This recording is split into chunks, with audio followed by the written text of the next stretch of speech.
This is Don't Forget the Small Stuff, and today we're talking about Ocean's 11. Although, Chris, I'm a little bit worried Andy's not here yet. He will be here.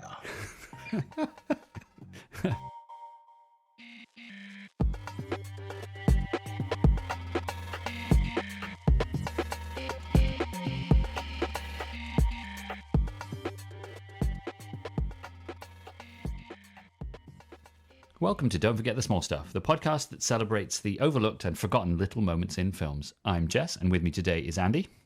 Hello again. And Chris is back. Thanks for having me. You're always welcome, Chris. You can find us online at smallstuffcast.com. We are at smallstuffcast on Twitter, Instagram, and Facebook.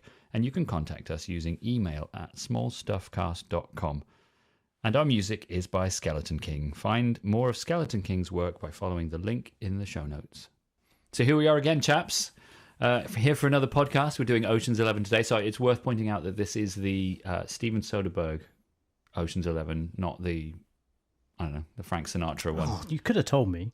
Oh, well, that's awkward. So, Chris, this was... It's got a sort of, even though I really enjoy this film in general, it's got a special place for me because this was the last film you and I went to see together in the cinema before I moved back to the UK. Do you remember that? I did not remember that. Yeah. Really? Oh, well, okay. So it meant more to me than it did to you, obviously. This is awkward. My memories of watching movies with you, Jess, is up in that room in our old house, picking movies out of a hat. Okay. And then rewriting all the rules to make sure that we watched movies we actually wanted to watch. Yeah. Oh, the veto rules. It's key. Yeah. There's literally 4 people in the world that will get that reference, so yeah. That's fine. Well, yeah, no, we went to see it. It was, I think it was for Noel's birthday, I think. Yeah. And? Well, you loved it. We all loved it, right? It was, is it one of the coolest films ever made? Like, cool as in, like, literally they knew what they were doing. They were trying to make a cool film, and they did it. I think it's interesting that this movie is coming, you recently did The Great Escape. Mm-hmm. And I don't know that The Great Escape is necessarily the coolest movie ever made. It's got maybe the coolest actor of all time. Mm-hmm. And it's got the coolest actor riding motorcycles around in real cool scenes. But yeah, this one follows up like this. For me, when I was watching and doing my notes, it was difficult for me to focus on the small stuff because the epitome of this movie is it really is just Brad Pitt and George Clooney are cool. Mm. And like, I really kind of made a note to myself when I was making my notes being like, okay, so I can't have 50 times where I say, oh, Clooney's cool in this. This is cool with Brad Pitt here. Well, you can. Oh, this is really cool. Because that's all we would do. Well, that's all right. I mean, way back when we were planning this podcast, that's what I assumed it was going to be. Every episode of the pod was going to be, oh, I love this bit. I love that bit.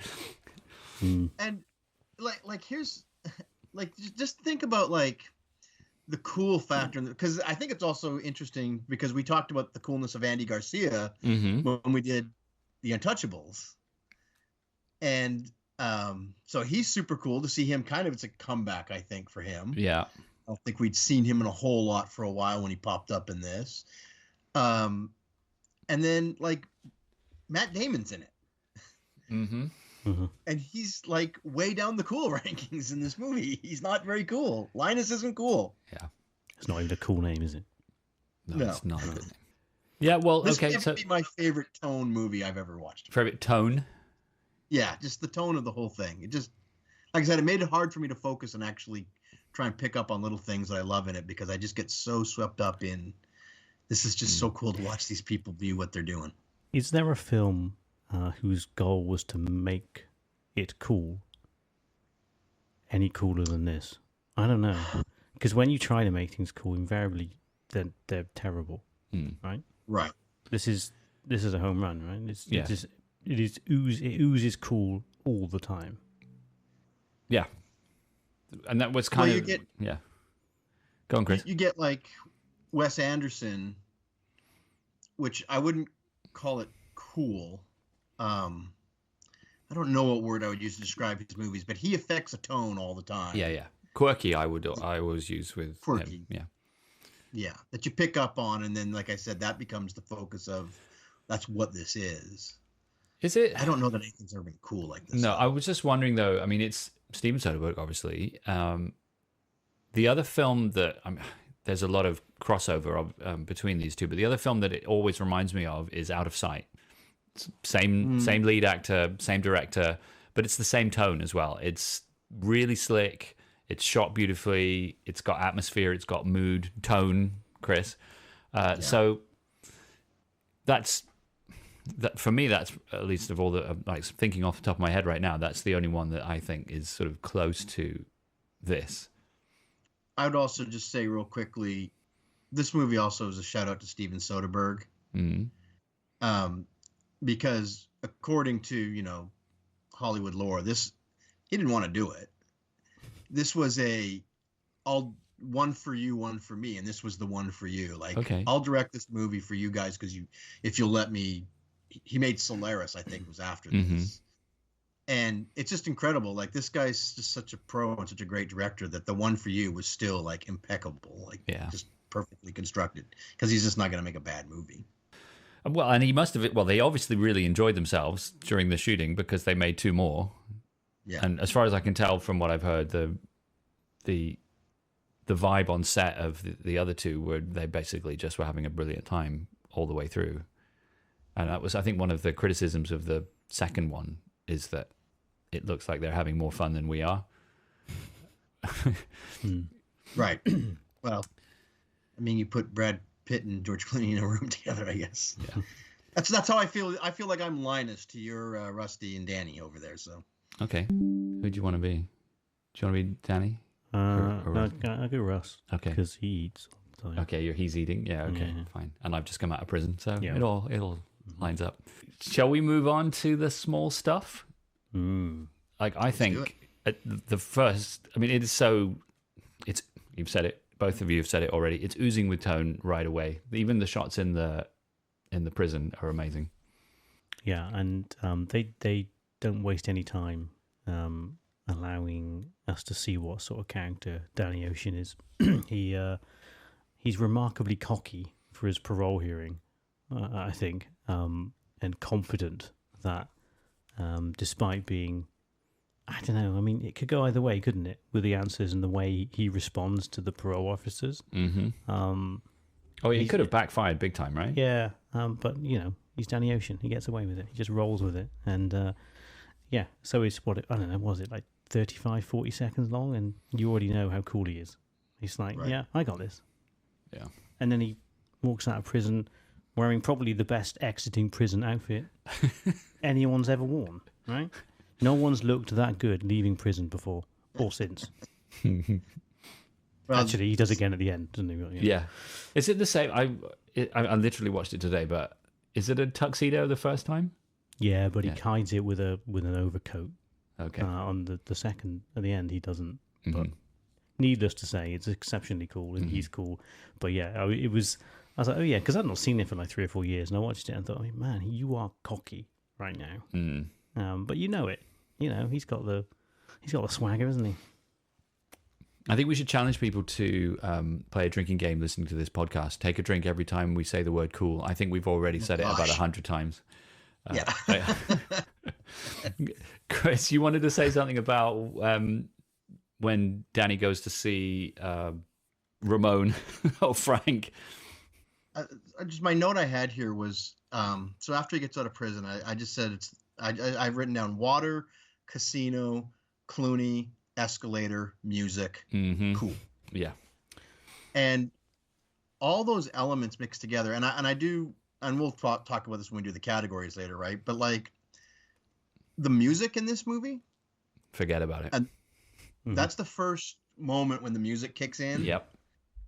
And I don't know who scored this movie. If it's anybody famous, I guess we could have looked it up. But yeah, it's just the perfect element. The whole thing just works perfectly, and it's just so awesome. What a great way to start the movie. I love that scene.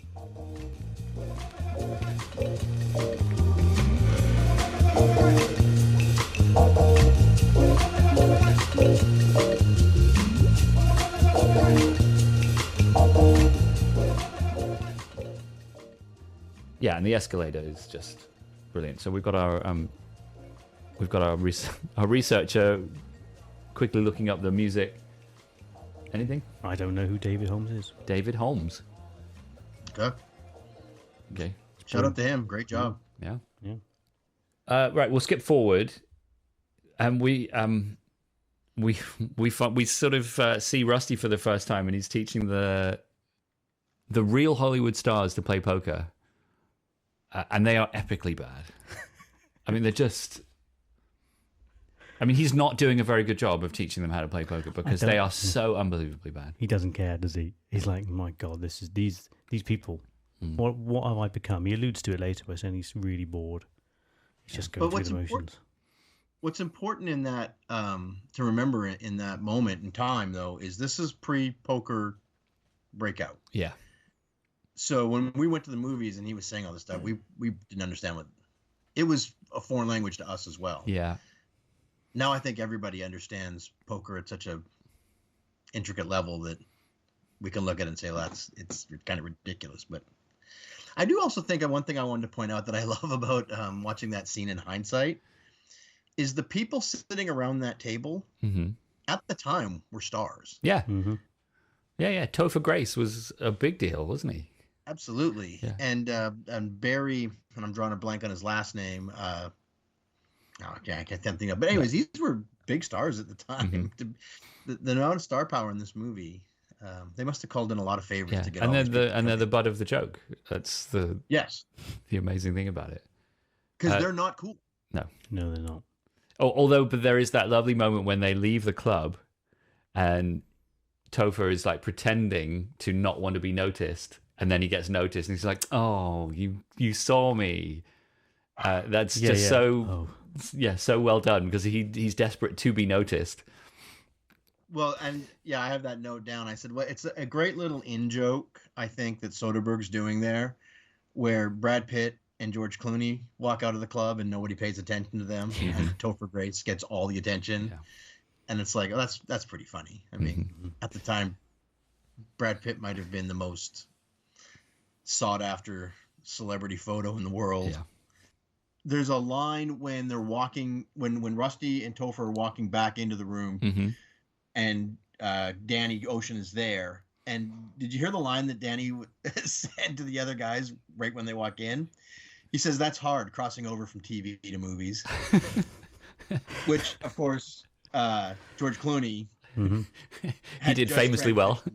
Yes, exactly. From being on ER to being the biggest movie star in the world. So I thought that was a pretty funny little in joke too. Yeah, that's great. I hadn't picked up on that. I do love the way that they instantly start playing poker and conning. I don't know the right term, but they're basically conning the guys. They're hustling the guys. Yeah. Right. Like, they're both on the same page straight away. They both know immediately what's going to happen. They don't skip a beat, do they? They're just right back into the old routine. You know what's crazy about that, Jess? I've watched this movie at least a dozen times over the last 20 years. I'm today years old when I realized that's what was going on. I was going to ask the question. I mean, I had an epiphany this morning when I was rewatching a few bits of this. And I thought, oh, right, I know what's happening now. Of course, this is happening. I was going to ask the question, did anyone else realize that is actually what's happening? But now I feel stupid. No, it's all right. He's stupid as well, so it's fine. No, Maybe I'm the dumb one, yeah. That's why I'm Linus. Hey. So how much do they get? Like, what do you think? Like $3,000 or something? Or I don't know. It's quite a lot of money on the table. Because he throws in $2,000, doesn't he? And then they all just start throwing that's in. true. Yeah, that's a good point. So more than that, like six. Like, what? I don't know. $10,000, I thought. It was 500 to start. Yeah. And then somebody re-raised to 1,000, and then he threw in 2. Yeah. And there were calls along the way, and I think everybody except for Barry called. There's probably $10,000 in there easy. And that's how they get started. So Topher Grace probably, maybe says my favorite line in the entire movie when he's walking in with Rusty and he's talking that he's obviously wanting to sort the finances out a little more legitimately. And he says he was talking to his manager last night. And Rusty says, Bernie? And he's like, no, not Bernie, my business manager. And then he says, actually, you know what? They're both named Bernie. He doesn't know. I love the name Bernie. Ask you a question, then. Are you incorporated? Well, okay, if you're not, you should really think about it, because I was talking to my manager last night. Bernie. No, not Bernie, my business manager. Actually, you know what? They're both named Bernie. To get it mentioned so much, so early on. Cool. There we are. Bernie. Why do you love the name Bernie? I have no idea. Oh, I'll tell you why. Is it because of the Weekend? No, it's Notting Hill. Hugh Grant, when he's in the hotel room with Julia Roberts, as it happens. And then Alec Baldwin surprises her, and he's in the room and pretends to be a waiter. I don't know, he's cleaning the room or something. And he says, "What's your name?" He says, "Bernie." That's why I like the name Bernie. That's good. The small stuff crossover there. Hey.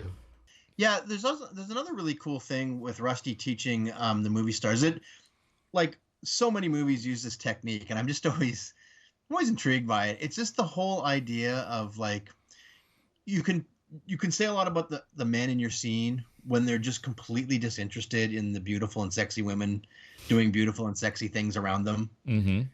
And like, just the implication it says about these men, right, and their sexuality, that, like, I have access to so many beautiful, sexy women all the time that this woman standing in front of me doing this exotic dance doesn't even catch even a little bit of my attention. Mm-hmm. Yeah. It does actually raise an interesting point. They tried to rectify this, obviously, with Ocean's 8, but there aren't enough competent, capable women in this film. No. It's almost egregious. I don't know if that's the right word, but, like, how hard would it have been to replace a couple of the guys with women? Yeah. I mean, maybe it was a completely intentional choice on their part. But it's not brilliant, I don't think. I think other than Danny, aren't all the characters the same names as the original? I think their names are, at least their first names are the same. Okay. But then, Basher could be, yeah. I think it's a good point. But they would probably just say, well, we're remaking this. It's a bit of a lazy excuse. But. It is. Yeah, and I think it's. I guess it's a shame that they had. I'm glad that they did make Ocean's 8, but it's a shame that they felt like, hold on a minute, we've been completely underrepresented. We need to rectify that. Because who could be? You couldn't. You possibly wouldn't even have to change the details of the heist. Linus's character could easily be a woman. Right. Probably there's almost nothing in the movie that requires them to be male that I can think of.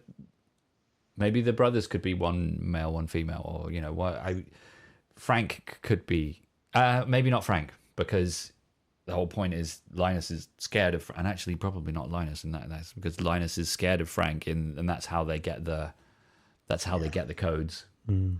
So okay, maybe I'm undermining my point, but anyway. All right. Well. Anyway, my point I come back to is, right, like, in so many movies, like, you'll see the guys will be at a strip club, and the whole point of them being at a strip club is they don't look at the strippers, they don't care. Yeah. And it's just a shorthand version to say, like, these guys are hyper macho men. Yeah. Yeah, this is nothing new to them. Yeah. Okay, so then they drive away. Did you notice the camera when they drive off? The camera is like, it's a wide angle camera, but it's fixed to the back of the car. So as the car moves, it kind of it's car point of view camera, which is great. That's another little crossover to way back to our discussion of Game Night, because they used that trick in Game Night a couple of times as well. Mm-hmm. But yeah, then he pitches the plan to Rusty, Chris. So here are the cons they need. They need a Boski, a Jim Brown, a Miss Daisy, 2 Jethros, a Leon Spinks, not to mention the biggest Ella Fitzgerald ever. Can we match these up? Well, what are the two things? Did you say the two? The 2 Jethros. Okay, so that's the brothers, right? The Malloys, yeah, the twins. Yeah. And the Ella Fitzgerald has got to be Saul. I feel like Saul's role in the con is pretty crucial. Because it's the biggest Ella Fitzgerald ever. Yeah. But I don't know. Maybe I'm by the way, we also just have to say the fact that Jim Brown gets a mention. He died, what was it, yesterday, 2 days ago? So Yes. Respect to Jim Brown. Legend. Absolutely. Yep. So I'll give you guys a little insight on this. I asked the question, it was almost tongue in cheek, because I know that Soderbergh has said that, I think it was ad-libbed, that line. Okay. They just said just throw out a bunch of names and stuff. And so they actually don't have any literal matchup. Okay. But I always think, I've tried to think before, like, could I figure out what would be what if we had assigned parts? But the two Jethros, that works. You got That's pretty both of good. those guys, yeah. And Yep. I love that Leon Spinks gets a mention. Like Yeah. a vaguely famous heavyweight boxer from the 80s. Yeah, we'll mention him. Then they go see Ruben.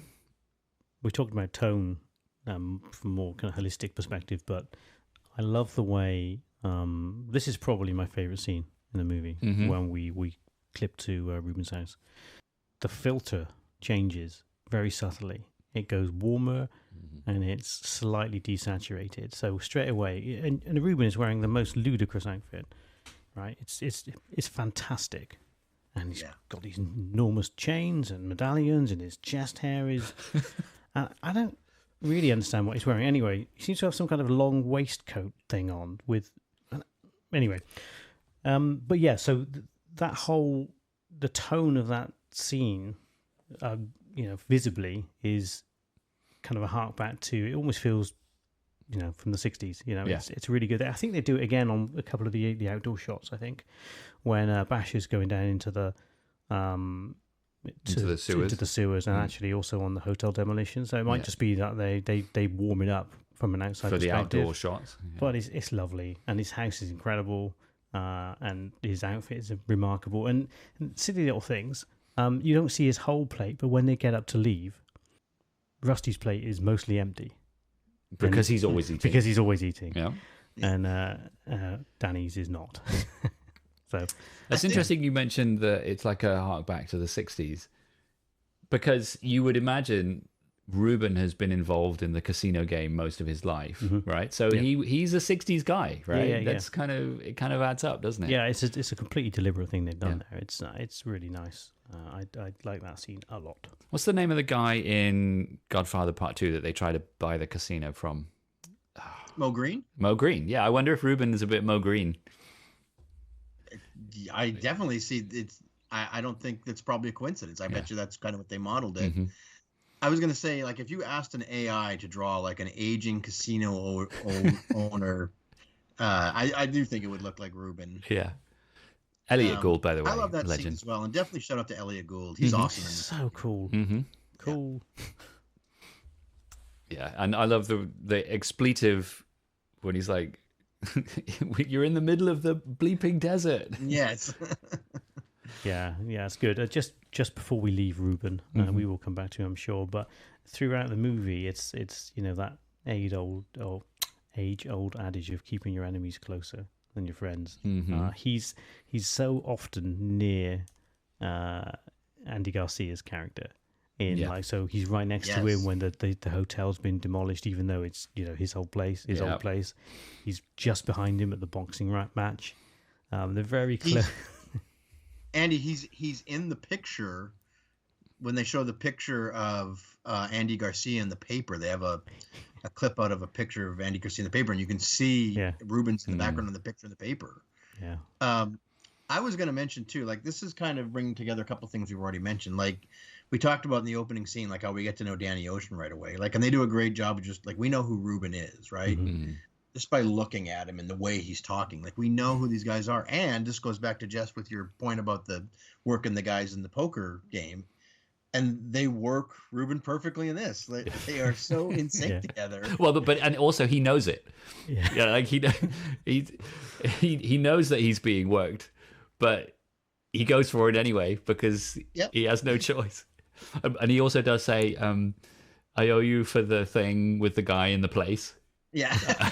I want to know what that is. All right. then we get the crew together, and it's quite a lot to take on board because we meet all of the other guys. There was 8 other guys in this sort of sequence, and oh my god, we're going to say it again. It's so cool. They do it so well. The way we meet all of them. I'm going to just say this. It might be my favorite small stuff from the whole film. Is the first time they talk about, or the first person they talk about is Frank, and he's sort of come across with a case of bronchitis and needs to be transferred. His body language and his face, clearly in like his supervisor's office or something, and he looks just so all kind of curled up and like so sorry for himself. I just love that so much. So yeah, that's my almost my favorite scene in the whole thing. It's just the way he looks. I've got a couple of things in here I'd like to mention. One, so when they get Basher, it makes no sense. There is no logic to that moment. They just did it because they liked they just wanted the edit. They just wanted the cut. Because he says, "What about Basher?" And he's like, "I don't think Basher's available." Well, then the idea would be because Basher's already he's in the middle of a crime or something, or he's been caught. Yeah. But then they rescue him from Basher committing the crime that would have got him caught, and then they're there already. Yeah. With fake, get him out of. That did occur to me as well, actually. But I was like, well, maybe Rusty just knows that Basher is about to do a crime that he's going to get caught. I mean, he's just busy planning some other job. I mean, you're right, Chris. It got me hook, line, and sinker. I didn't even think about that. It does not make sense at all. Yeah, like I said, and it's clear they didn't care though. They just wanted the edit. They wanted the cut. Yeah. What do you think he slips him? What does he give him? Like some household chemicals mixed in the correct proportions? What is it? Because he throws together some sort of explosive very quickly. Yeah. And I like Basher. He's like, "Did you do it?" He's like, "I got it." I guess it just shows us how good he is at his job. There's a little bit, and I forget the guy's name, but they're talking about one guy's not available because he's dead. He died of skin cancer or something. And Danny says, "Do you send flowers?" And Rusty's like, "No, but I dated his wife for a while." And Daddy's face is like, "Okay, that's fine." Checks out. I'm going to try very hard not just to quote cool lines from this movie, but Danny's face in response to what Russ says now does it for me now. So I had one other thing I wanted to say about the recruitment scenes, but Chris, did you have something else? Yeah, I just want to say it's just such a small stuff. Yeah, that's what we're here for. It's when they go to get Yen. Yeah. Which I don't know, whatever the thing they are that they're watching him do. It's a circus. It was because they walk out of the circus tent at the end, so it's like some kind of circus. Barnum's circus. So when because Danny's not impressed. No. Doesn't seem so hard. He does the jump, and I just like the way they do the exchange. We got a grease man. But then I love the way Rusty claps. He's really enjoying the show. Yeah. Okay, so I had something to say about that show. Until Yen does the jump, it looks rubbish. Really, the show looks bad. Yeah, right. They're halfway up a pole, sticking their arm out, saying "ta-da." It's like, well, I'm with Danny. It doesn't look that hard. Right. And then he does the jump, and it's slightly different. But they all get to Ruben's house again. And they all show up at once, and he says, "Did you get a group rate?" I love that. Again, listen. It's going to be the case with this movie. I think we're going to be quoting lines from it the whole way through. When one of the brothers asks Saul whether he gets out to Utah very often, Saul says, "Not as often as I'd like." Yeah, but you remember what he says? Yeah, I think you could do very well there. Yeah, I think you dig Provo. The only other time I've ever heard of Provo, Utah, is in Fletch, because he takes a flight to Provo, Utah. Oh, he says Provo, Spain? No, Provo, Utah. Did you have anything from the? Yeah, there's a. I'm going back to Ruben here. There's a lovely shot. He's kind of stood in the background, kind of against a unit, against his wall, and I forget the line, but he chips in with some comment, and you see a picture of Ruben, and behind him on the unit, there's a picture of Ruben two pictures, I think, in a frame from Time magazine, and he's in both of them broadly in the same kind of stance that he is. That's It's like two pictures of Ruben behind Ruben making the same. that it's is so good. that is elite level small stuff. It's really good. So, Chris, you said that you didn't think this was necessarily the right choice for the Small Stuff podcast. I think Andy's just proven you otherwise. I mean, that is elite level. That is the attention to detail that they took in making this movie that means it's worthwhile for us to talk about. Well, actually, no. I think Andy made my point because there's okay. probably lots of small stuff here, but like I missed all that because I'm looking at George Clooney and Brad Pitt. You're blinded, right? yeah. I just want to. This is the point I want to throw in. Just a real quick point about the movie, and I'm going to preface this by saying, this is nonsense, and I don't care at all. But I just want to say it. They've gone to great lengths to tell us, right, that that Terry Benedict is ruthless, and if they ever find out who did it, he won't just hurt them; he'll go after their families. Yes. There's no way a crew this big, like no way. There is a 0% chance. What, that they'll this get is away not with it? getting out. What? No. Somebody somewhere. There's just too many associations. There's no way you could keep this from being. They're a tight crew. Okay, where's the weak link? Who's the weak link, Chris? Come on. Well, Throw someone under the bus. I think just the fact. Now, I'm not saying that necessarily even anybody would squeal, but like once they realized, that Ramon worked at one of the casinos and that they got the tag from the guy that he liked, the stripper. I don't know. I just feel like Would there Benedict? are just way too many. By the way, this is again. Who cares? This is not what the movie's trying to be like. It's not a how-to movie. It's Would George Clooney Benedict- and Brad Pitt. But I just when I'm watching, I'm like, there's no. This would. There's too many moving parts. Andy fine. has It's started gonna this fall apart sentence like 100 times. No, it's fine. It's not that important. Go I'm on. just thinking on Who Would Snitch. Do you think Benedict follows up on Saul being recognised by that dude's name? What was his name? Bucky Buchanan. Bucky Buchanan. I mean, he's suspicious of that moment. And he's also suspicious when he catches Linus watching where he puts the key card or the code card. Yeah. So he's suspicious on him on at least two, probably more occasions. I mean, he's suspicious from the moment he sees Danny Ocean. Also, the doesn't fact that Danny's there. Yeah. it doesn't matter. We know what happens. He kind of joins them in the next one, so Spoilers. it's immaterial. Yeah. And by the way, he's not as ruthless as they say he is, right? Like, if he suspected them even a tiny bit, he'd get his henchmen to sort them out. They're following at the end, though, aren't they? There's henchmen are I following don't care them. if they're guilty or not. Yeah, exactly. That's what I get.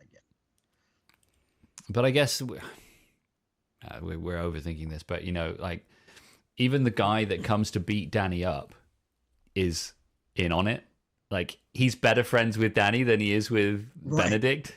So maybe, George Clooney and Brad Pitt's cool factor is just, it seeps everywhere and you can't help yourself but fall for them. Absolutely. Before we move on from the plan, there's again, I'm going to use the word cool because there's no other way to describe it. And nobody says anything about it as if it's completely understood that Rusty understands Mandarin. Mm-hmm. Yeah, and he's like, and no, that's out. No one's like, oh, you speak Mandarin? Of course he does. Yeah, and also that Yen understands what everyone's saying, but only speaks English in the very last time he speaks. Yes. Yeah. That actor, by the way, spoke almost no English. Really? Yeah, but it didn't matter. They had a translator to tell him what to do, and he just got on with it. Which I think actually works really well because he looks quite vacant a lot of the time, doesn't he? You know what I mean? He just sort of looks like he doesn't even know what's going on. Yeah. It's probably because he didn't know what was going on. They then they get down to business. They do all of the preparation and stuff, right? They kind of lay the groundwork. The relationship that the two Utah brothers have, I think, is hilarious, and it continues through the whole film. They're kind of slightly squabbling, not even slightly squabbling, their squabbling nature. But I think it reaches a peak for me when they block the camera with the big bunch of balloons, and they have that amazing argument And he's, at one point, he's like, "You're spitting in my face." And then he's like, "You're a balloon boy." I'm not in your face. You are in my face. You bumped into me. You got in my way. I was trying to deliver my balloons. Gentlemen. He's a balloon boy. Balloon boy, yeah, balloon boy. You're spitting on my face. And he just, it is a low rent insult, isn't it? Yeah. It's really funny. And I think the guard plays it really well because he understands there's an argument, but he doesn't want to escalate it into a commotion. Mm-hmm. So he's being very cool with them. He's very, very calm and collected about it. He's trying to get them out of the place, but without raising too much of a ruckus. But I don't have time to stand here talking to you circus animals, he says as he walks away. He takes his balloons and off he goes. Very good. Hey, Good. dumb question moment. The actor's Scott Conn. That is James Caan's son. I believe so, yeah. Mm-hmm. Okay. So when they're doing the prep, they go through all the things that we need to do. We need this pass, we need this, that, and the other. And they say, oh, and we also need an exact working replica of the vault in 2 weeks. Because I don't buy that. I mean, it doesn't matter, right? But well, is it a working replica? That's what he says. He does say that. He's an exact working replica of But the then vault. when we see them, like, when Yin does the jump, the test jump. Yep. Yen, sorry, he does the test jump.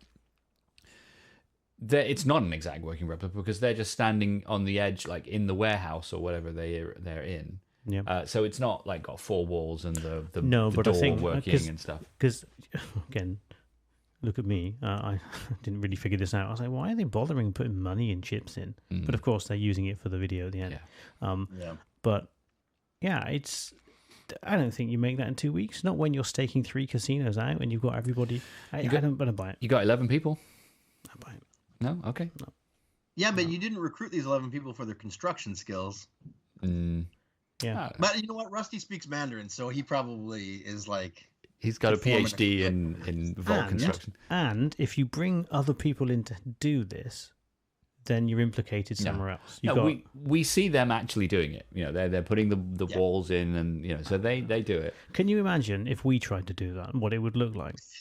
I'm just saying, right? Our skill set is not construction, right? Can you imagine? Hold on, you've got a degree in it. Yeah, but this guy's machining things with this like CNC drill. I'm like, nah. No, I set the record in shop class for most bandsaw blades broken in 1 year. There we are. We'd be awful. It would look ramshackle, and Benedict would see it. That's not my vault. That's some sketchy. We aren't quite up to their level yet. We'll get there. That's true. We'll get there. Anyway, I'm not going to pick holes because you know what? This is cool. That's what you do during Alien. That's what you do during 10 out of 10 films. Pretty much every film, actually, at the moment. Chris, you wanted to say something about the first time we kind of interact with Benedict and Tess. It's just a question. Why is Tess with Benedict? Oh my god, I kept asking myself that all the way through. Like, there's nothing redeeming about him, apart from the fact that he's rich and he lets her run a museum on the top floor of his casino. Yeah, but he doesn't treat her well, and he does when they are at dinner and Danny's there. He does sort of hold her hand and kiss her fingers or whatever he's doing. He fawns over her. He clearly, he kind of says the right things. Yeah, when Danny's there, doesn't he? Without coming up as too much of a douche. Yeah, but that's about it. So she doesn't know his reputation. Like, she wouldn't have any idea this is a guy with a fierce reputation. I don't know, just whatever. Well, I think, and again, one of my other favorite lines of this film is when Danny's questioning her, about why they're together, essentially, and he says, "Does he make you laugh?" And she says, "He doesn't make me cry." And I think that's such a good line. And actually, that whole interaction between them is fantastic at that point. But yeah, I think maybe that's it. She's just had a terrible time with Danny, and this guy's, well, he seems like a bad man as well, but I don't know. So I actually did want to talk about it, if we could, the scene between Tess and Danny before Benedict shows up. Mm-hmm. I don't know, if you were to ask me, like, to give you an example all time of like two actors having chemistry on a scene together. Like, it's just the two of them playing off each other and their interchange. I just was enthralled by it. And so many good lines too. Like, I paid my debt. She says, funny, I never got a check. Yeah. Yep. I love that line. He says he got the divorce papers when he's in prison. She says, well, I told you I'd write. That is just a killer, isn't it? That is just the most brutal line. That's the day before I got out or whatever it is. Told you I'd write. So quick. He says, I'm not joking. She says, I'm not loud. Like, just all those lines in there. Yeah, I just, and like I said, the chemistry between her and Clooney too, just I thought it was amazing. Yep, that's really cool, isn't it? That whole interaction is fantastic. Before then, we see Tess coming down the stairs with Linus and Rusty, right? Mm-hmm. And it's an interesting. I read something on IMDb about some trivia, which said that she did that barefoot because it was a bit sketchy, walking down the stairs in heels. If you watch that scene again, the crop is really weird. It just cuts off at her ankles, so you can't see. Okay. It's really strange. I mean, I believe it, but also it's hard to believe that Julia Roberts can't walk downstairs in heels. No, I think I agree. It doesn't seem. Although apparently she was barefoot in a lot of the film. Okay, apparently. I mean, she's literally running in heels later on when she runs after Danny. She literally is running in heels, yeah. But not downstairs. No, I think it's fair enough. I think they're really short steps if you look at them as well. Okay. I think, not aware of high heels. I would imagine it's quite difficult if your heel toe is longer than the step length. You've got to go down sideways, right? Mm-hmm. So, Chris, you will probably know this, but I can't. I don't know who it is. Who is the guy that talks to Saul when he's the first time we see him as Zerga? Who is the guy sitting at the blackjack table with him that advises him about not getting into Terry Benedict too much? Andy knows. Oh, I don't know. No, well, I read it, and I think he's one of the producers. Okay, all right, because he's like some bigwig. I knew that, and I know he's not like a proper actor. He's like No, he's part of the production team, I think. In that little exchange, he says, "I don't believe in weakness," and then he says, "I don't believe in questions either." It's basically telling him to shut up. But what a weird line. What?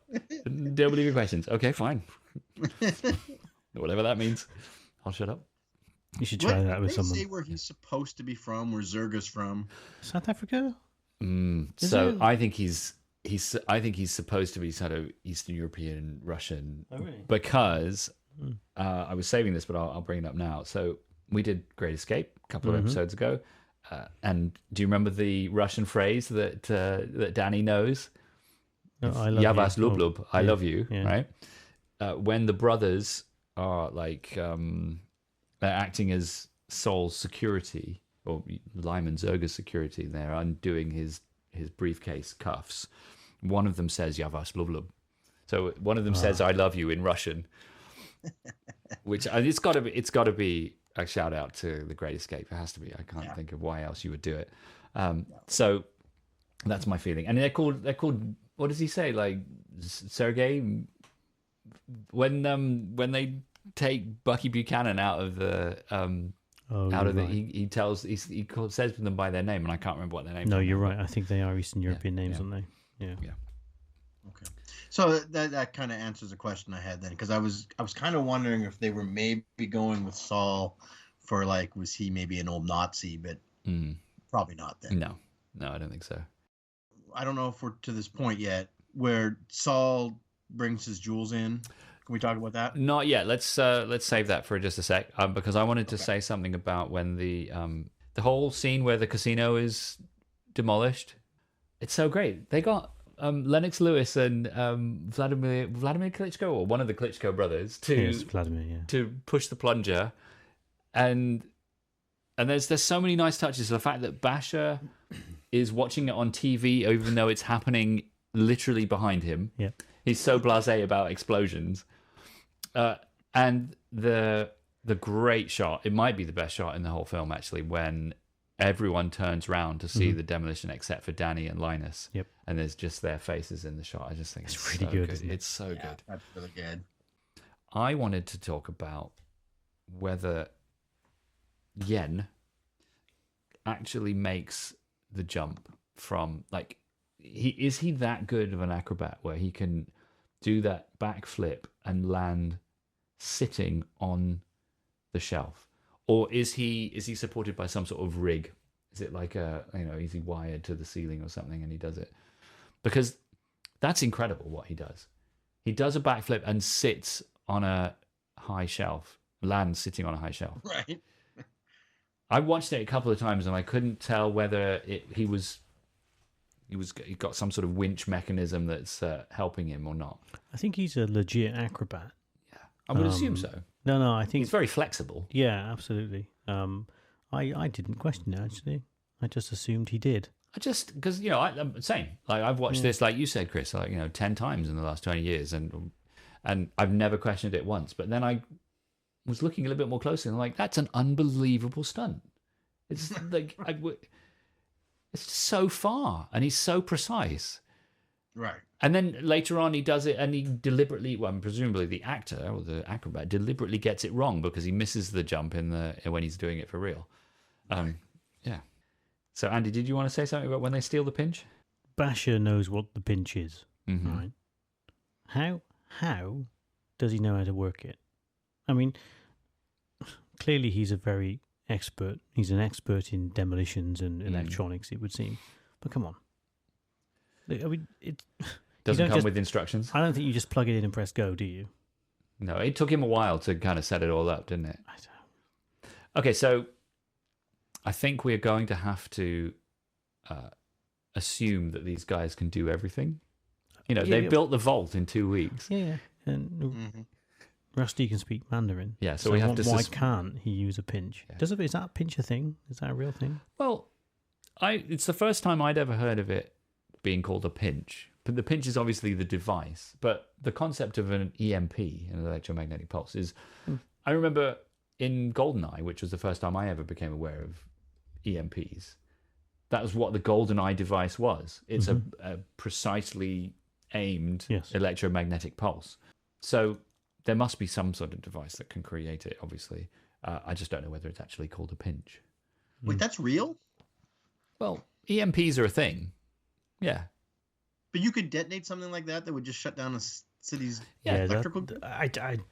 See, that's the bit I question. I don't know whether or not it would be that effective. I don't know.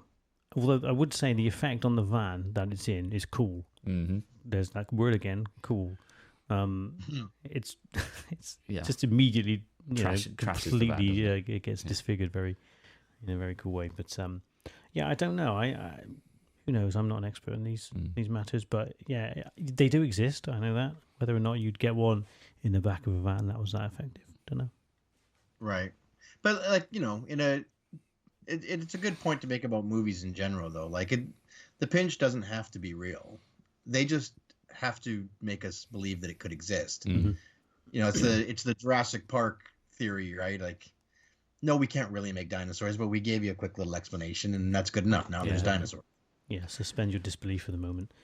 Yeah. But I think it is worth saying that electromagnetic pulses are a thing. They do what it does in the film. It disrupts electrical circuits, so electrical things stop working. Do you think it looks like that, where it's like glowing green and it's got like fluid? Oh, yeah, I'm sure.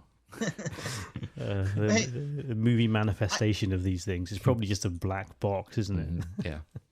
I didn't have this. I didn't put this down on the thing, and I don't even have it in my notes. But I'm going to actually ask you two gentlemen, because this was a conversation you guys had in the Great Escape about. Was it Colburn's accent that you guys were talking about? Mm-hmm. What's the rating on Basher's accent? Right. And you guys asked the question. Yeah. In Great Escape, also and why? Yeah. So I read that he wasn't particularly happy about it, and actually wanted to change it, and they said no. But I think it's all right. It's very hammed up. It is the kind of the almost comedic version of Cockney London. So yeah, he's trying to be Cockney. Yeah. I think that if he'd just tried to be like generic British, it would have been a little better. But because he was trying to be Cockney, I think it's just... I don't know. You couldn't say we're in Barney. Exactly. You lose that joke, which is a great joke. Which is a great joke. I was going to say, is the whole point of him British for that joke? Maybe. I hope so. I don't know. So I think when we watched it first time, Chris, and for probably the first however 5 times I've watched it, I never questioned it. I was living in America at the time. My English accent had probably almost completely gone. It didn't even occur to me that it was a bad rendition of an accent. But watching it this time, it did jar with me a little bit. It did kind of grate a bit. Yeah, I think it's okay. There's a couple of points when he comes out of the sewer and does the Barney Rubble joke. Yeah. There's a couple of words he says which just don't sound right, but actually it's okay. It's okay. It's not bad. I've heard far worse. Oh, better than Sean Connery. Well, because he doesn't try, does he? He's like, nope, this is me. Today I'm Russian. Although actually in Hunt for Red October he does sort of try. Better than Dick Van Dyke in Mary Poppins. Yeah, that is the red flag of terrible. It is the poster child of God, it's awful. British accents, yeah. Just before we move on from the whole pinch thing, again, it goes back to the how by this point they all know how awful the brothers are to be with because Linus shouts at Danny, "Don't leave me with these guys." They are completely intolerable to be with. It's pretty good, isn't it? Yeah. Because they are really intolerable in that scene. Yeah. Chris, you want to say something about Danny being red flagged or the scene around that moment? So actually, no, but the segue from what you just said about the brothers don't leave is a good segue for what I had on this moment. Because in that scene, the brothers, I don't remember what they're doing. When he gets flagged, they're pushing the cart around maybe. So I can't remember exactly what it is. But the question I wanted to ask is, do the brothers deserve a larger cut? Oh, so yeah, okay. So I wrote down a timeline, the brothers heist timeline. I called it. First of all, they were Saul's security guards, right? Then very quickly after that, they were porters delivering the cart so that Yen could get in the cart. Then shortly after that, they were security guards delivering the cart to the cages to go down into the vault. Then after that, they were paramedics to help carry Saul, supposedly dead Saul, out of the security room. And then after that, Scott Kahn's character was one of the SWAT team, and Casey Affleck's character was driving the remote control van. So they each do 5 separate jobs during the course of this probably only 2-hour heist or less than that. And that's not even like what they do, but like, and then there's Balloon Boy and that part of like it seems like they carried a lot more weight. Well, they must have been building the vault as well. Yeah, they are. No, there's definitely footage of them like with the vault building. They drove the getaway van for the pinch. Yeah, they're all over the place. I think they deserved a larger cut of this. Who deserves the least? Oh, good question. I hate to say it. I think maybe Frank. Yeah. Because, he only has one thing to do. Yeah. Get kicked out. I mean, he does it really well, though. Yeah, I think it's Frank as well. Frank is very good buying the vehicles, though. Oh, that's true. That's a good scene, isn't yes. it? Yeah. I'd forgotten about that. Yeah, of course. Yeah. All right. You love his speech about moisturizing. I don't wear gloves because, it interrupts with my... Does he say social agenda? Yeah. So, Chris, you did have something about when the jewels arrived. So when Lyman Zerger's briefcase of jewels arrived. What this is about when they bring Frank aside. The plan wouldn't have worked if they hadn't kicked Danny off, and Linus should have realized that. Why would the plan not have worked? Well, because Linus is stepping in to take Danny's spot. And if Danny had shown up as the gaming commission man. No, I'm not. I'm not feeling it, Chris. I think Benedict would have known who he was. Yeah, no, and that's why it can't have been the plan. I mean, Linus must have been the gaming commission guy the whole time. Must have been. Yeah, because I think the bit he stepped in on was the elevator shaft. The actual vault. And actually, correct me if I'm wrong, but I think Rusty and Danny knew they were going to kick him off. They kind of suggest that it was a thing. It was all part of the plan. Yeah. Yeah, definitely. I don't know why they had to. But in fact, he says, though, no, he does say, well, why did you put me through all that? And he's like, well, just, because it was fun or something. I can't remember what he said. Fun, yeah. What's the fun in that or something like that? Yeah. It's really flippant considering what you're doing. How'd you get here? We give a friend a couple million. Yeah, but what about Rusty, the whole argument? I mean, what was that about? Oh, come on. Why don't you just tell me? Why do you put me through all this? Where's the fun in that? I guess it shows trust in Linus, though, doesn't it? He does say he trusts him now, doesn't he? Or something like that. They knew he was capable. So when they're putting Yen in the cage, right? So obviously it's all timed critically from that point because you've got no air now. Mm-hmm. And you see that shot of him bending in half and sliding in, and then Rusty shuts the lid. Mm-hmm. There's no way that's airtight. There's no way. No. The corner's bent up. Mm-hmm. Yep. I'm like, there's not even a seal on it, is there? It's just like a flimsy aluminium lid or whatever it is. Yeah. That's stupid. No, I agree. I just wanted to say one other thing. So the sequence when he's in the security room with Zerga, this is Benedict I'm talking about. He's in the security room with Zerga, and he's like, I've got to go now, and leaves him with his head of security or whatever. The way Benedict leaves the security room, the way he pushes the door, and he's got a flourish with his hand as he releases the door. It's one of those weird movie things that has stayed with me. And sometimes I might push a door and I think to myself, oh, can I do this in a Terry Benedict sort of way? I don't know. It's ridiculous. Is that because he marches off and you see him marching down the corridor and he's got to walk, hasn't he? Yeah, he's definitely got a kind of a strut almost. Is that a Garcia strut or is it a Benedict strut? I'm not sure. Is that his actual walk? Because it's quite distinctive. I think it's got to be for Benedict. I think it's because he's going at that point to see Danny in the room with no cameras or whatever. But it's a very distinctive walk. I mean, if you're putting it on, it is obviously for the character, but it's quite natural. Yeah, I don't think George Stone walked like that. No, that's where I was going. Because I don't remember. He is too cool for almost everything. But maybe, Jess, this is our answer to our question of why was Tess with Benedict. Maybe she liked the way he opened doors. Okay, yeah. And he seems to be a gentleman for her, so maybe he was opening a lot of doors for her. Yeah, exactly. A little flourish. Yeah. When the doctor is called and Rusty turns up with a wig on, I read somewhere that he was broadly, or rather loosely, basing that on an Austin Powers look. Well, it works. If you look at his hair, it's very good. Mm-hmm. It's very Austin Powers. Yeah, very funny. I will bring up something right here that I'd had earlier. So is Saul method acting? Yeah. Because he's doing it all the time.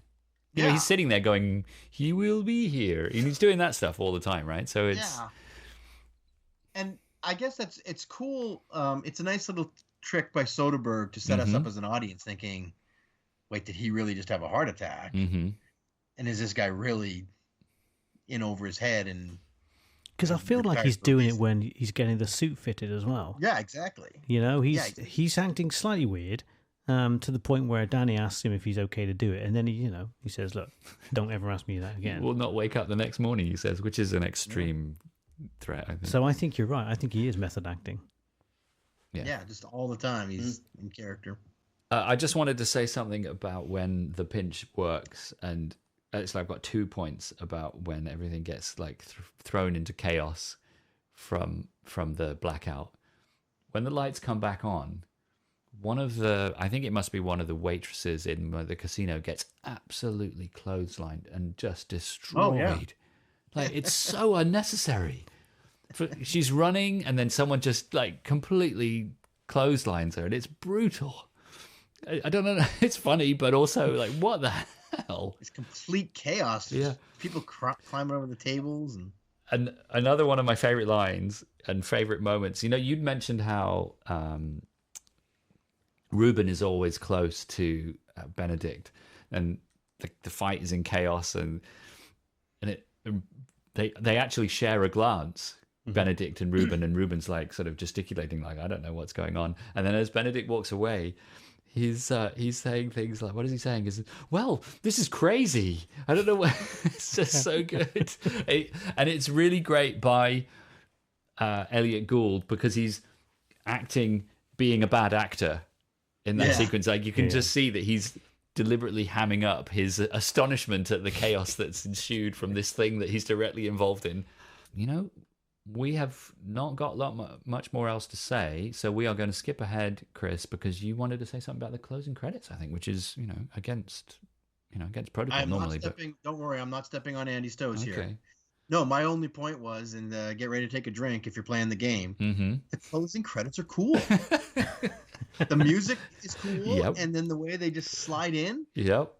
It's like even the font used is good, because they've got like like regular type and bold type, the first name last name coming together. Yeah. 100%. And they're moving kind of fast, and oh man, when the credits roll at the end, I remember the feeling of seeing this movie and like kind of bouncing out of the theater and just being like, like, there's a few times we can talk about like you walked out of a theater and just been like, that's why you go to the movies, and that was definitely one of them. Like, you bounced out of there, but like, that was just what happened. That was so amazing. Before we take a break, I just want to mention one other thing. I forgot to mention this earlier. So, when Ruben tells them about the failed attempts at stealing stuff from casinos. So the first one he talks about, the bronze medal. I'm pretty sure the actor that plays the thief in that black and white bronze medal theft is the same actor that plays one of the security guards in the security room. It's difficult to kind of describe which one it is, but maybe next time you watch it, just keep an eye out for that, because I'm pretty sure it's the same actor. All right, on that bombshell, we will take a short break.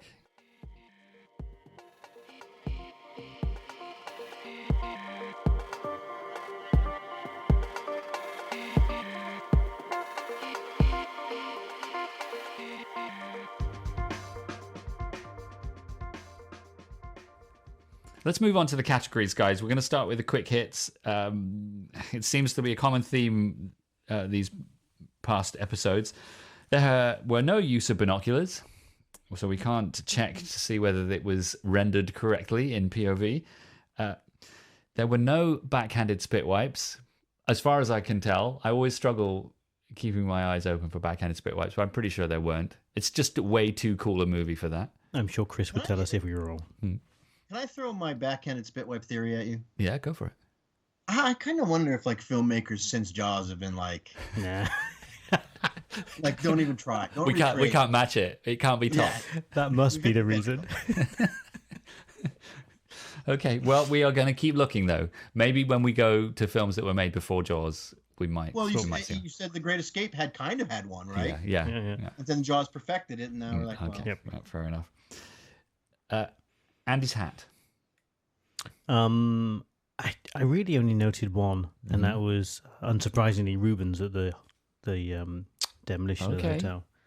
What kind of hat is he wearing? I think it's a fedora. I think it is. I'm not sure. Okay. It's kind of, but I don't know of any other. There is another hat. Is there? Yeah, Linus is wearing a hat in Chicago. Oh, he's got a red baseball cap, hasn't he? Yep. It looks good. Yeah. It's a well-fitting cap, that one. Mm-hmm. Sorry, it's still the fedora. Okay. Bad Ways to Die.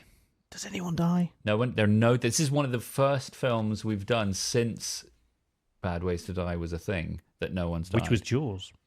Right? No, it was Untouchables.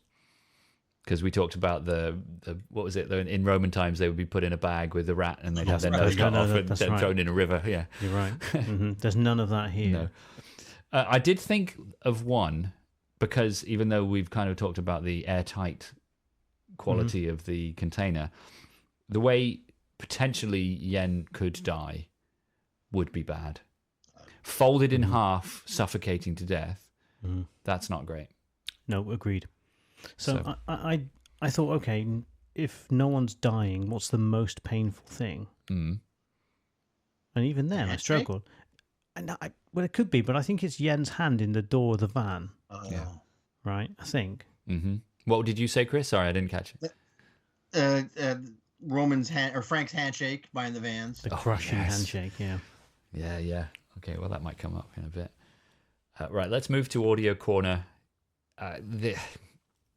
We've talked about this already, but the music wins for Audio Corner. Yeah. I mean, it's every step of the way. Like you talked about the escalator music when it first starts, it's incredible. The music in Chicago.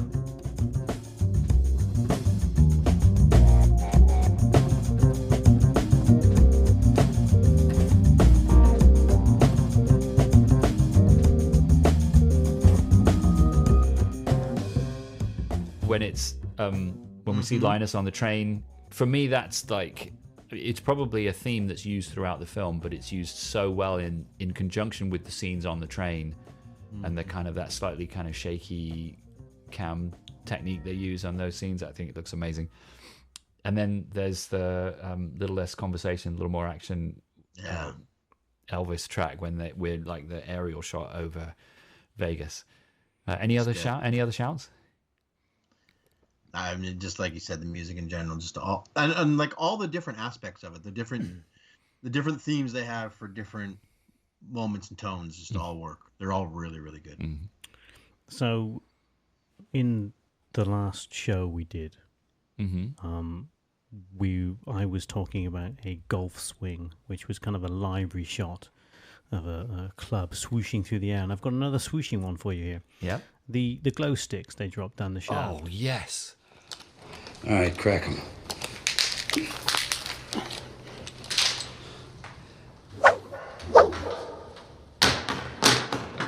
They make, let's be clear, very unrealistic noise, but it's so cool.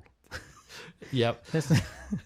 It's so unnecessarily cool. Yeah, and actually they're rubbish. I mean, all they do is show, I guess, where the floor is. That's all they're there to do, I suppose. Yeah.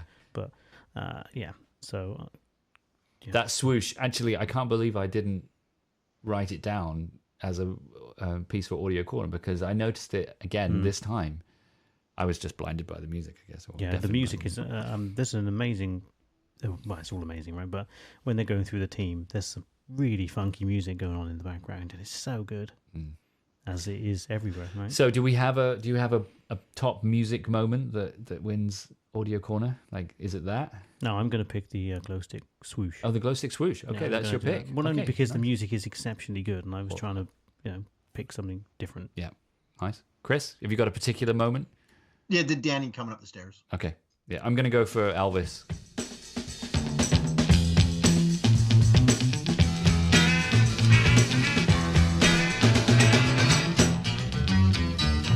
A little less conversation, a little more action, please.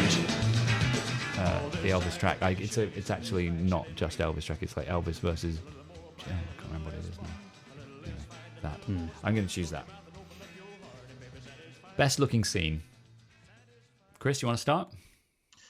Well, like there's a kind of an easy, obvious one, like the fountain. And then we've mentioned it half a dozen times. Right, Danny coming up the escalator looks so cool. But I'm gonna go with stealing the pinch. Oh. And because I love the way they film that, because it's a little bit like the old Scooby-Doo cartoons where they'll have the scene where the villain's chasing Scooby and Shaggy and they're running in and out of doors across from side to side. No, it is, yeah. And like there's kind of a visual story going on, like where's Linus? Always there he is in the stairwell, and then there's two guards on the other side, and we're following them along as they're chasing each other around. It's just silhouettes of people. I love the way they filmed that. Yeah, that's a great shout. I love that. Andy?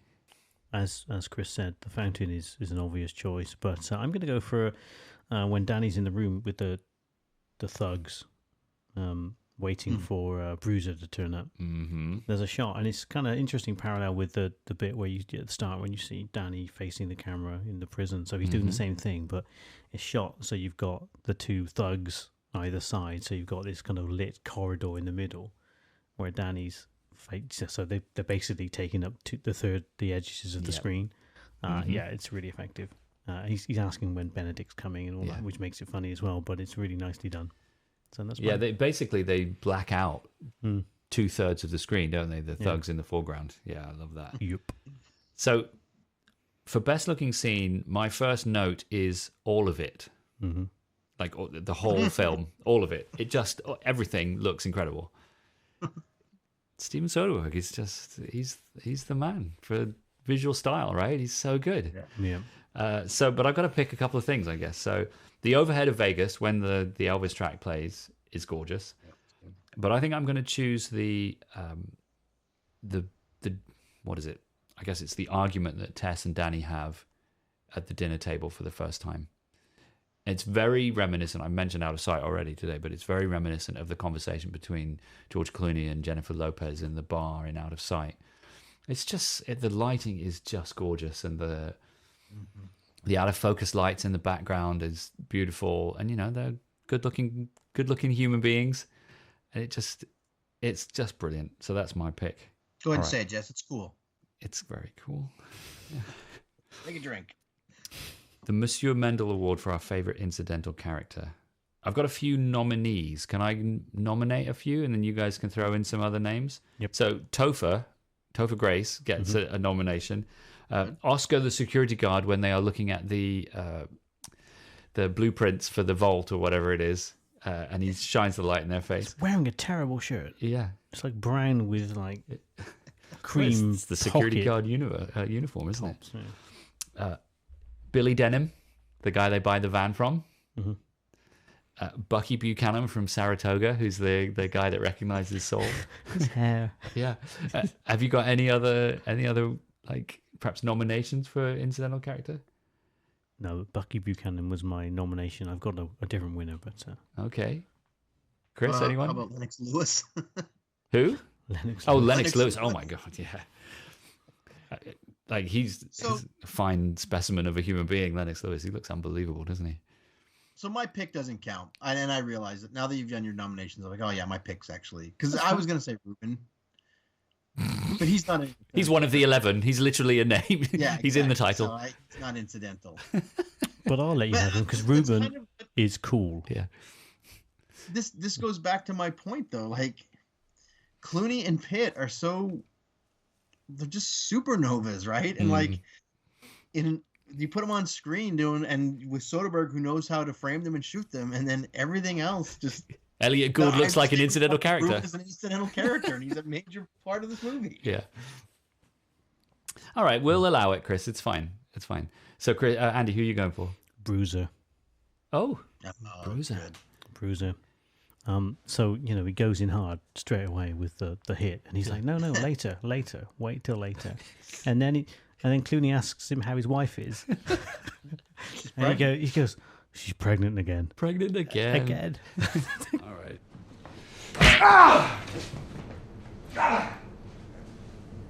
Jesus.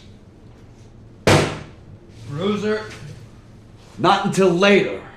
Sorry, Danny. I forgot. It's all right. How's your wife? Pregnant again.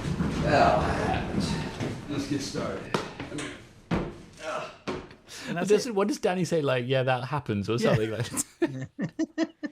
And he's really softly spoken. Yeah. And as we've mentioned before, he clearly is better friends with Danny than he is with Benedict. So, So I'm really torn between giving it to Bucky Buchanan or Billy Denham. Bucky Buchanan's hairstyle and sunglasses are just astonishing. But has he got a terrible tan as well? Yeah, awful. It's awful. But he's from Saratoga, so yeah, that'll happen. I think I've got to give it to Billy Denham because he's denim like the jean, and he's like the jean. I'll throw one other nominee out by the way too. Mr. Walsh, the casino manager. Mm-hmm. I thought about him. Mm-hmm. Yeah, he's official. He does he's good at his job, I think. I thought you were going to say George Clooney then, given your previous nomination. He's kind of collateral. Yeah. He's kind of collateral damage in this, right? Like they're not mad at him. They're not, no. Yanni's not trying to get back at him. This guy's just trying to manage a casino, do his job, and he doesn't need this headache. Oh, he's going to get it in the neck, though. You just know it. Because Benedict does shout at one point. Gets crossed. Find out how they hooked into my system or whatever it is he says. Yeah. What's the best location? Yeah, I'm going to go with Benedict's house. I was going to use this as Benedict's house? Sorry, not Benedict's house. Ruben's house. Ruben's house. Yeah, I was going to use this for best looking scene, but I changed it to best location. He's got that kind of really rich person's thing of those weird white statues in his garden. Yeah, no one really wants, but they don't know what else to spend their money on. It's like when Joey and Friends bought that white dog, right? Yeah, it's the same thing. Yeah, and I love how it's shot. Yeah, so that's mine. Nice, Chris. Well, I mean, I think if I could teleport myself to anywhere on the planet right now, I might want to be sitting in Ruben's backyard, eating brunch. Yeah. But that's not going to be my pick. And I am going to go with the obvious choice this time. Mm-hmm. The fountains at the Bellagio. Yeah. Have you been, Chris? I have not. I've never been to Vegas. No, neither have I. This guy has. Yeah, I have actually. Were the fountains there when you went? Yeah, I think I was there in 97. Okay. So not too much before this. I mean, I don't know if is it too much to say? I mean, people come from around the world to see those fountains, right? Oh, yeah. Yeah. Not just, I mean, that's not the only reason you go to Vegas, but if you're in Vegas, you're going to go get your picture taken at the fountains of the Bellagio. I did not. So, make of that what you will. Chris. You were at Ruben's having brunch. Yeah. Chris, the fountains at Kauffman Stadium, the home of the Kansas City Royals baseball team, they were, until, this is like a vaguely remembered fact that is probably not true anymore, but they were, until the fountains at the Bellagio were made, they were the largest privately owned fountains in America. Really? Yeah. And now they're going to tear that stadium down. Are they? Mm-hmm. That's sad. They're going to build it downtown instead. How do we feel about that? We don't like it. No, we don't. Especially because it makes it further away from your house, right? Well, further away from my house. And you don't tear down the site of the greatest paper airplane throw of all time. That's very true. That is, oh my gosh. Oh my God, now that you've said that, I'm feeling like really sad now. Yeah. Okay. All right, I'll pull myself together. I'm going to pick, I had Ruben's house written down for best location, but I'm going to pick the gallery, Tess's gallery. Oh, yeah. Yeah, we only see it like maybe once or twice, but not very much, and it just looks slick. The Vermeer is very nice, or whatever it is that Danny says. I just think it looks nice. So I think, look, it's a bit like all of the categories so far. You could pick anywhere in this movie and it's a great location. So, but yeah, I'm going to go for the gallery. What souvenir would you take from this film? Oddly, I've only got one thing. I think we touched on this before. I find it quite hard to pull myself out of the coolness of this film and pick up on little things that I think, or maybe even bigger things that I would like to take home. But I've gone with the detonator. That the remote trigger that doesn't work when they're trying to blow the door, and it's making this nice clicky noise. And he shakes it, and the batteries are like kind of that clicky noise could have appeared in Audio Corner. It could have done. It did not, but you're right. But I will. Who makes these things? Like clearly, you don't just go to a store and buy remote detonators. And they must have made it as a problem. Anyway, that one I'll have that. That's your pick, huh? Yeah, I'll get a little stand for it. A plinth. Yep. Chris. Before I tell you the pick I'm actually going to make, if I lived like in a giant house where I had all kinds of space, I think it'd be cool to have the pinch. Okay. And you'd set it off every once in a while. The neighborhood would be furious. Well, as I think Andy alluded to earlier, I doubt that's really how a pinch works or that there's anything real. I just think it'd be cool to have that as a piece of memorabilia. Kind of look like a jukebox in the corner, right? It's got that kind of lighty, bubbly thing going on. It's got the fluid sloshing around in there as well, whatever that is. Yeah. What is that? Oh, that's the pinch from Ocean's 11. I approve. This is great. Good. But I don't live in a giant house, so I'm going to go ahead and go with the remote control car that Casey Affleck drives at the beginning. Mm-hmm. Oh, yeah. Is it pre or post crushing? Pre-crashing. Well, I guess it got crushed. Good point. No, it's fine. This is a. To be honest with you, Chris, in this category, your house can be any size you want it to be. Bear in mind, with Casino Royale, I picked a yacht, so but that would sit in your lake. Yeah, or exactly. Or in your harbour. Yeah, exactly. Mm-hmm. My marina, I'd like to call Indeed. it. Yeah. So you can have the pinch if you want. If that's I'm taking the pinch. Okay, take the pinch. I approve. I was thinking Ruben's necklaces as a possible. That's a good choice. I just think they're just so ridiculous. Like, how would you display them though, without making it? Oh, look I'd like have yours? a bronze bust of Elliot Gould. Yeah, and put them around his neck. Nice. I'd go stone. I think the contrast might work. No, better. that's good. The Vermeer from the gallery. I've mentioned the gallery already, but I might take the Vermeer. I think that's probably a bit too much to ask for. What about the fake gemstones? The green. Thought about that. Yeah. But I'm going to go with the whatever it is, that magnetic device that they attach to the underside of the elevator and winch themselves down to the bottom of the elevator shaft with. Okay. Those are some strong magnets. Yeah. And it's a truly terrifying moment in the movie. Yeah. Like, why didn't they test these? I mean, they could have tested them. Right. They don't play it at all, but so he's going to hold this. And George Clooney says, I think so. But I'm going to go for that. And I would want it to be working. I would want it to be ultramagnetic.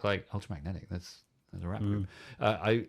So that it would actually hold my weight, like under a door frame or something. And okay, I'm all right. Just don't give me the funny look. I'm just thinking about what your house looks like when you walk in. And you got these things dangling down from door frames. It's how I'd go downstairs. I'd just hook myself up to the like winch. a fireman's pole, but you just have a magnetic winch. Okay. A miniature magnetic winch. Yeah. So that's what I'm going for. You'd have to play that music too while you were going downstairs. Yeah, and I dropped glow sticks before. And I dropped glow sticks before I went down as well, and they'd make that noise. Yeah. Let's go on to the Call Me Bronco Coolest Look Award.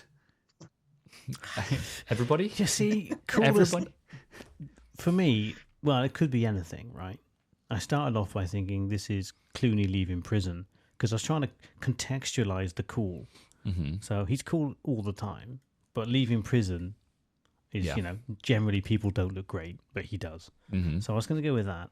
And then I was going to go with Ruben's outfit when we first meet him, because I think that's incredible. It's outrageous. But I'm going to go with Tess's outfit when she actually... I'm going to go with Tess's outfit from the art gallery. She looks incredibly chic. It's such the red dress? No, it's a kind of grey... thing with a tight collar and stuff. She looks so incredibly chic. Yeah. The red dress is also incredible, but I'm going with Tess's art gallery garb. Okay. Chris? Well, I don't... Gosh, this was a hard one.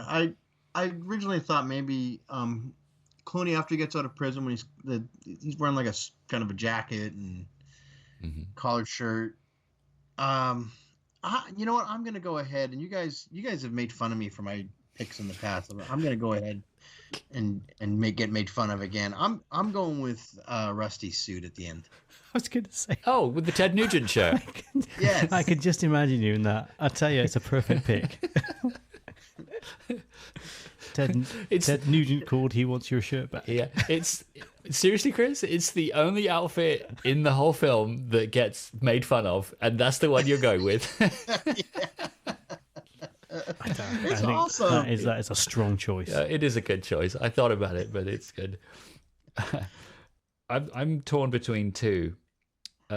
Rusty is wearing a suit and shirt combo when they have the argument about Tess, and I think it's when I can't remember which argument it is now, but he's wearing a kind of a very dark. I feel like it's dark blue suit with a button-down kind of lime green or yellow shirt. It's just a good combo. The color combo works really well. But I think I'm going to go for Saul's heist outfit. So Lyman Zerg, because he's got this really plush red waistcoat. Yeah. So it's almost regal, isn't it? Yeah. So the jacket, fine, fair enough. You have to have the jacket because he's a high-powered businessman. But the waistcoat underneath the jacket, which we get a glimpse of when he's getting dressed, is super sharp. So that's my pick. The jacket was imported silk. Oh, that's right. It is. Right. We will finish, as always, with closing credit. I had high hopes for this. And actually, they're not actually super interesting. I think the most funny one was like Uzi, Guard with Uzi 2 or something. I'm not going to go with that. I'm going to go with Vladimir Klitschko. Yes. So he's a super incredible dude, right? So his brother, also an ex-professional boxer, Vitaly, is the mayor of Kyiv, right? Wow. Which right now, pretty hardcore. Yeah, kudos to the mayor of Kyiv right now. Yeah, and I think early on in the invasion, there was some publicity about what Vladimir was doing. He joined the Territorial Defense Brigade, which is kind of like the army reserves in Ukraine. So he's been kind of in and around the front line for a while. He also sold his Olympic gold medal from 1996 for like $1 million and donated the money to children's charities in Ukraine. And so much so, the dude who bought the medals gave them back to him immediately after giving him the $1 million because, he was such a cool guy. Like, oh, my God. So, what a guy. Yeah, so he's obviously tied up in Ukraine somewhere doing some heroic stuff with a lot of other very brave people. So I thought I'd shout out to him rather than give it to Uzi Guard 2. Yeah. Vladimir Klitschko. Well done. We salute our closing credit winner every episode, but we really mean it this time. What a guy. Yeah. All right, that's going to do it for this episode. Thank you for listening. Thank you, Andy. Thank you. Thank you, Chris. Thank you. My fears did not come true. I was worried about small stuff, and there was lots of it. There we are. Very good. All right, and we will see you next time. Thanks.